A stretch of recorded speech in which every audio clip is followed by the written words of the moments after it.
Good morning, welcome to day 73 of my Munros challenge. I've headed east, as far east as I can today, to Route 104, trying to search out good weather. So I'm walking through Inverrah, parked in the small car park here. Just walk through the village, here we go. There's to the hill, so I suspect this is our route. So it's a very pleasant track to begin with, through the woods, following the burn waterfall. I have to say, it was an absolutely fabulous little road and drive in to the car park. Thoroughly enjoyed the drive here. There we go, so to the hill. There's a lot of deer management going on at the minute, so follow the markers. So the orange markers, rightly so, followed the path along the burn to see the waterfalls, which is lovely.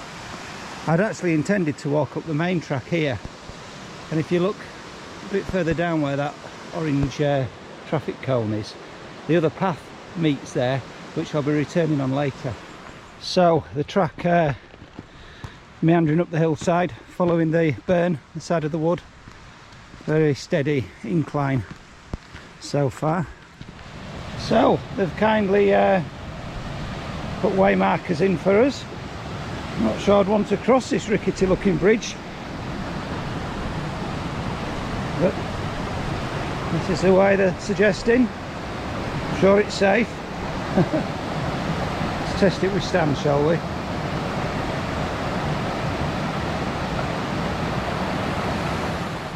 So the track climbed away from the burn eventually, and we're now making our way up the mountainside towards the summit. So is this becoming a theme? Wrapped in cloud. To be fair, the forecast over the west was rain all day. Consequently, I've headed as far east as I can with what I've got to do in this area, and it is a better forecast, but obviously low cloud, so hey ho. So as I get higher up, the path has started to steepen a little bit. It's been ever so gentle up until now, but you can see Stan's above me, and you can tell you're getting a bit of height when you start seeing pockets of snow still. Do you know, I think that's the top up there, just above that snow line. So there's a cairn here, but I do believe there's a trig point a little bit further up, so I'm not sure which one is a true top. Let's get the trig point as well. I suspect it's the trig point. There you go, one dilapidated trig point. So on the map this is 1028, so the top was the cairn over there, which is 1029. So that was the top of Carn Gorm. Wow. Fortunately, no views. That was a very pleasant walk though. It's a shame we didn't get to see a great deal. Wow, will you see that? The clouds just clearing. Just clearing as I'm just dropping off the Carn Gorm. Fantastic. What an unexpected bonus. We've actually got a bit of a cloud inversion. Almost. I've headed back up to the top. Alas, wrapped in cloud again. So we're dropping down to the Bealac now. I think this is going to be the story of the day. So we've got 4 Munros to do. So it's going to be pretty much down to Bealac, up the next, down to Bealac, etc, etc. So we're back in cloud. Looking at the map, we're cutting round the underside of a top and score, which is 924 metres high. Not a Munro. So we're just cutting round the underside of it before we start the next descent. The path follows an old fence line, an old deer fence.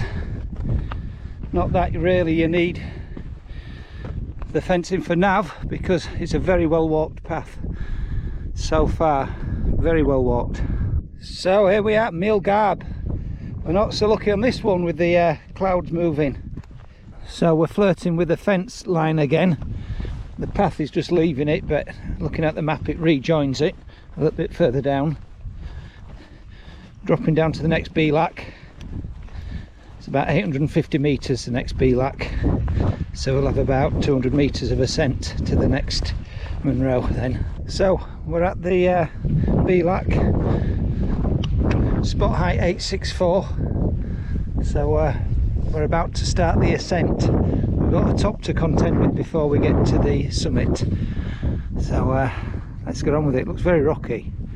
Yeah, I'm still following fence posts. This one's more of a stepped climb. Seem to have got onto a plateau before we start climbing again.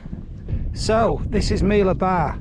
Now Meall Garbh is 1,004 metres high. It's not the Munro. The Munro is Carn Mairg, which is 1,041. So we've got to crest the ridge line now, I suppose. I'm going to skirt along the top, and various little cairns to pass before we get to the real summit. So we're passing various cairns and high points along the route. Seems to take quite some time really, but it might be that because I'm in the gloom. But I'm still on around about 1,000 metres, so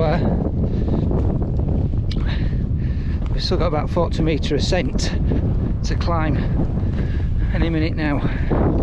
So here we are, Carn Mairg, high point of the day, 10:42. Wow, that took some getting to. Even Stan's tired. Quite a rocky descent. There's a faint path that I've picked up in the general direction I need to be in. She's down there. It's the first time the path hasn't really been clear all day. Well, that's been hard work. I've been scrambling down there in the general direction I need to be in. Can't find a path as such. Never mind. All good fun. Well, that was absolutely fantastic. Hadn't done that for a while. So you got to kind of make your own way down. You see the ptarmigans? They're driving Stan round the bend. So you can see the path ahead rising up into the clouds. I'm in the beelac now, and that's the start of the ascent of the last Munro of the day. So I've been waiting for this junction here. So up there's Meall nan Aighean, and that there is the track I'll be taking back to the car, and this is the track I've come up. So this one is just a case of nip to the top, bag the Munro, and come back to this point here. Here we are, Meall nan Aighean. Fantastic. Right, retrace our steps back to that junction, and down to the car. The clouds have cleared momentarily, so quick look at the top. There you go. So we're dropping down. So that path is only here where the junction, so it's quite close. This other top here you can see is 7 metres lower, so it's not the top of the Munro, it's just a top. Wow, the clouds just lifted. Look at this. Awesome. Hopefully we'll get a view. Wow, look at that. That's awesome.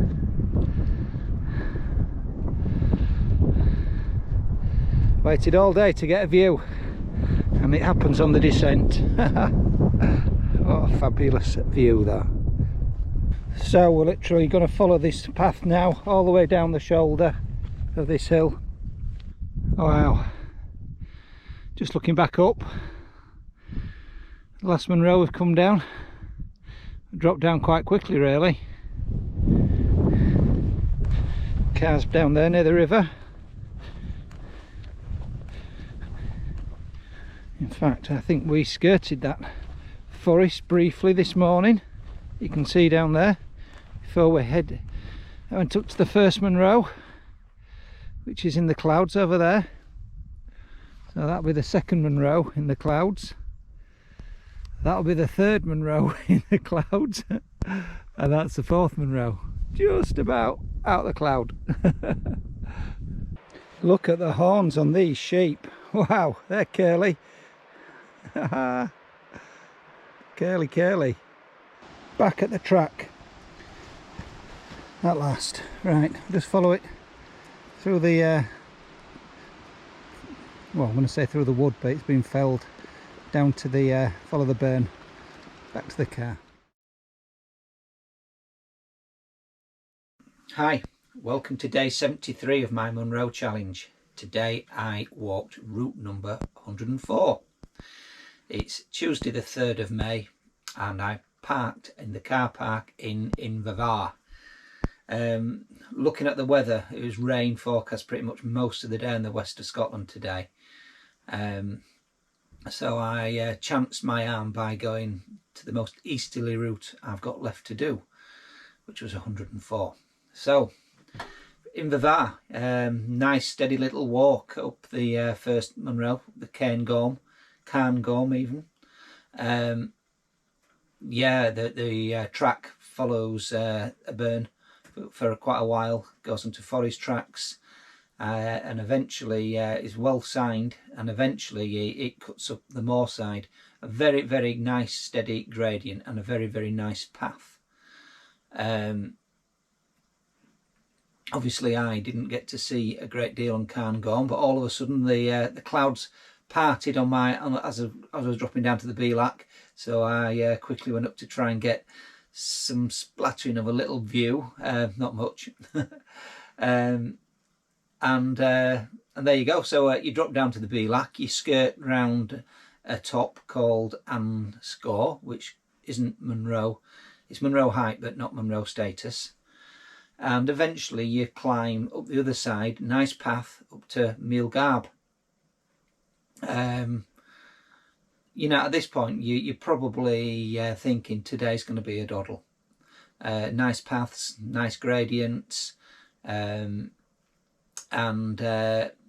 you'd probably be wrong, because then you've got to drop down Meall Garbh, and eventually you'll get to the Bealac, and you'll start your ascent of Carn Mairg. Now then, it's quite an ascent actually. It takes quite a while. Eventually you'll get to Meall Aighean, which is a 1,000-metre top, not a Munro, but it's a top. And the map looks like it's going to just kind of follow the ridge, nice and level, until you eventually get to Carn Mairg. Well, it's anything but. It seems to be quite undulating. There's lots of little tops. I found that obviously I was in clouds, so the nav was difficult, so I couldn't really see what I was doing, and it just seemed to take an age to get to Carn Mairg. And again, I didn't have any visibility, so you know, you got to find it. But there you go, we got there, and I took an opportunity to grab a sandwich. Now the descent was something special. I must have missed the path going down, or I'm not quite sure what happened, but I ended up scrambling down the boulder field. It took me quite a while since I've been on a boulder field like that, so I actually quite bizarrely quite enjoyed it, but I'm sure that wasn't the correct way down. There must have been a better way than that. So it took a while, and it does seem to take quite a while actually once you get down there to then get up the other side of Meall nan Aighean. Yeah, it's I think I was just tired by then, and I've done quite a lot of the last week and 2 weeks even, so I'm still finding my mountain legs. So I think I was definitely feeling tired by the time I got to the last Munro. But it was luckily it was a very nice and pleasant descent. Long but very pleasant, steep in places, but nothing too difficult. It was a very, very, very pleasant day. As I say, I was feeling tired, but you know, I've done quite a bit recently, so that's probably why. 12.5 miles. There's a massive 4,400 feet of climbing, and it took me just over 7 hours.